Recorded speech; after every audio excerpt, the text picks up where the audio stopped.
కడప జిల్లాలోని ప్రసిద్ధ పుణ్యక్షేత్రం బ్రహ్మంగారి మఠంలో అపశృతి చోటు చేసుకుంది. శ్రీ పోతులూరు వీరబ్రహ్మేంద్ర స్వామి వారు నివసించిన 350 ఏళ్ల నాటి చారిత్రక గృహం కొప్పకూలింది. గత కొన్ని రోజులుగా కురుస్తున్న భారీ వర్షాలకు భవనం గోడలు పూర్తిగా నానిపోవడంతో ఈ ప్రమాదం జరిగినట్లు తెలుస్తోంది. ఘటన జరిగిన సమయంలో ఆ భవనంలో ఎవరూ లేకపోవడంతో పెను ప్రమాదం తప్పిందని స్థానికులు ఊపిరి పీల్చుకున్నారు.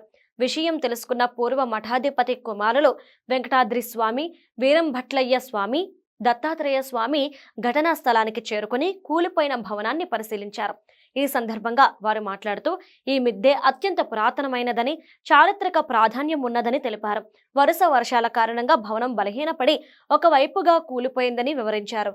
ఈ చారిత్రక కట్టడాన్ని పునర్నిర్మించడానికి ఇప్పటికే ప్రతిపాదనలు సిద్ధంగా ఉన్నాయని వారు వెల్లడించారు.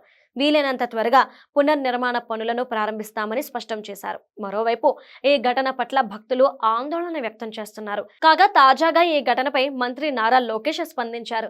బ్రహ్మంగారి నివాస గృహాన్ని మళ్లీ నిర్మించాలని, మన సాంస్కృతిక వారసత్వంలోని విలువైన సంపదను కాపాడటానికి తక్షణ చర్యలు తీసుకోవాలని కడప కలెక్టర్కు ఆదేశాలు జారీ చేశారు.